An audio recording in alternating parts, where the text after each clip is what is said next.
Alright, look. Hit the like button. Hit the sub button. Hit the notification bell. You understand me? Subscribe to my channel. Follow me on Twitter. Follow me on Instagram. Join this Fisk Unit army and get Fisk Unit tough. Alright, look.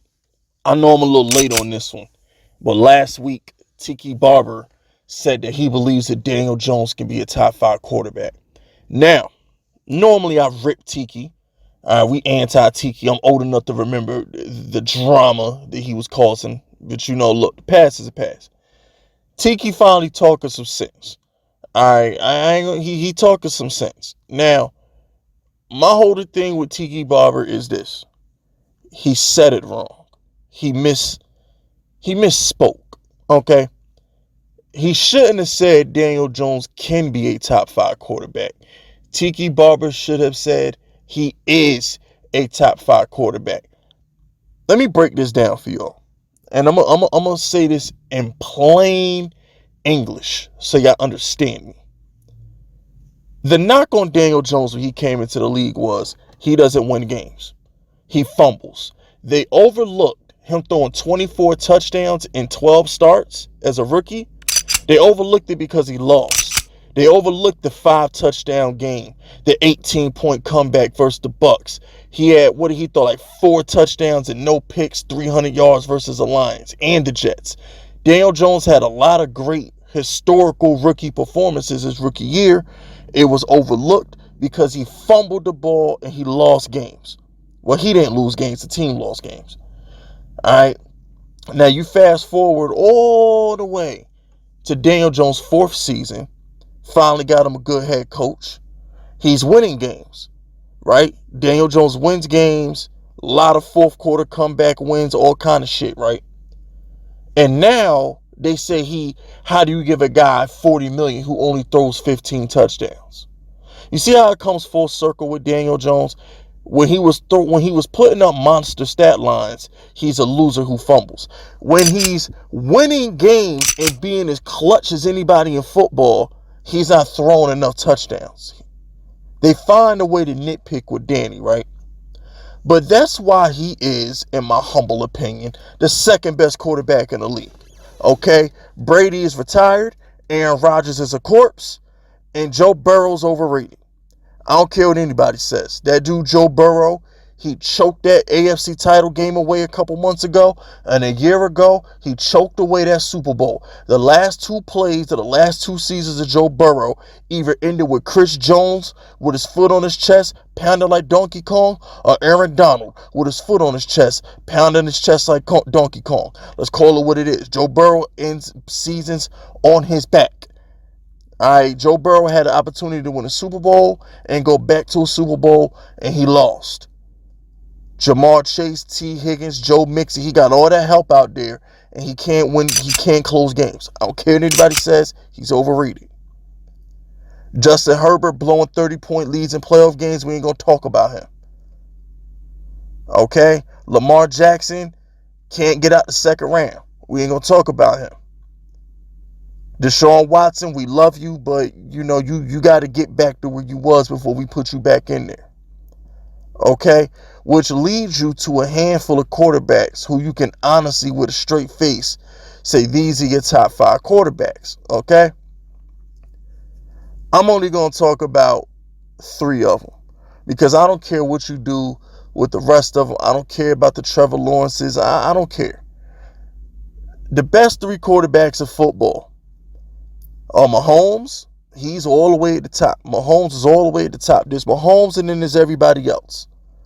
And then there's this tier with quarterbacks who haven't got over the hump yet, but they putting in work. That would be the tier with the Burrow, Daniel Jones, Jalen Hurts, Lamar Jackson. That's that tier. I'm putting Daniel Jones 2nd. I am putting Lamar Jackson 3rd. And I'm putting Jalen Hurts 4th. And I guess I'll put Burrow at 5. Those would be my top 5 quarterbacks. So in order, I'm going to go Mahomes, He's the king of kings. Can't deny that. Lamar, he's the king of kings. We're going to go Mahomes, Danny, Lamar, Hurts, Burrow. Those are my 5 best quarterbacks in football. The reason why I put Lamar and Daniel Jones above Jalen Hurts and Joe Burrow is because Daniel Jones and Lamar win games with bums at receivers. Okay, this dude Lamar ain't never had good receivers. Daniel Jones never had good receivers. And yet they still go to the playoffs and they win games. The reason why Daniel Jones is the second best quarterback of football to me is because his offensive line is shaky. His wide receivers are shaky. He finally got a tight end, so we can't say that's shaky anymore. All he got is a running back. That's it. All Daniel Jones got is Saquon. That's it. And he goes out there and he beats Lamar Jackson. He beats Aaron Rodgers. This is what he does. He goes all the way to the playoffs and beats a 13-win team on the road.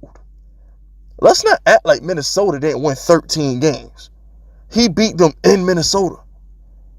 So that makes him, in my humble opinion, better than Jalen Hurts. That makes him better than Joe Burrow, because I personally feel like if you put Joe Burrow on the Giants, he's not good. If you put Jalen Hurts on the Giants, he's not good. You look at Burrow, has every weapon you could think of. You look at Jalen Hurts, he has every weapon you could think of and an offensive line. And an offensive line. When you look at what a Lamar Jackson has to put up with, you look at what Daniel Jones has to put up with, that's Tom Brady type shit. If you look at what Tom Brady did, like what made Tom Brady great was he elevated Troy Browns and shit. You know what I'm saying? Not Wes Welker. Julian Edelman was a 7th round pick. All right, so you know when you see a Tom Brady elevate players, that's what makes him great. So when I look at Daniel Jones, I'm like, bro, he's elevating Isaiah Hodgins, who was on the practice squad. He's elevating Darius Slayton, who was like 6 on the depth chart last year in training camp. He's elevating these guys. He's making plays with David Sills and Richie James. He's elevating these guys.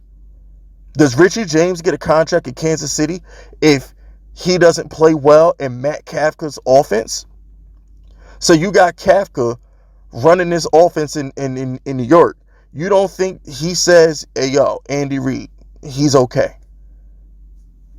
I rest my case. Daniel Jones is getting average receivers bags right now. So I think Daniel Jones, in my humble opinion, is the second best quarterback in the league. At worst, he's in the top 5. I'm not putting Trevor Lawrence. I'm not putting Justin Herbert. I'm not putting these dudes above Daniel Jones, because Daniel Jones is what I would like to call Brady-esque. All right. What Mahomes did in the Super Bowl was Brady-esque. Tom Brady is the GOAT. All right. When I see Mahomes win a Super Bowl without Tyreek Hill, when I see him just take Juju and whoever the fuck and win a Super Bowl, that's Brady-esque. When I see Lamar win MVPs throwing the bums, that's Brady-esque. When I see Daniel Jones win a playoff game throwing the bumps, that's Brady-esque. Not trying to knock Peyton Manning, because I believe with every fiber in my being that Peyton Manning made Demaryius. He made Decker. He made Marvin. He made Wayne. He made Dallas Clark. He made those guys. I'm not going to take none from Peyton. But Peyton he always had the superstars. Brady didn't have that. I look at Daniel Jones. He don't got the superstars that Jalen Hurts got, that Dak Prescott got. He don't have that, but yet he elevates and he gets results. That's what makes him a top 5 quarterback. Bottom line. But anyway, that's it. That's all. Subscribe to the unit if you're rocking with me. My name is Fitz Vegas, and I approve this message.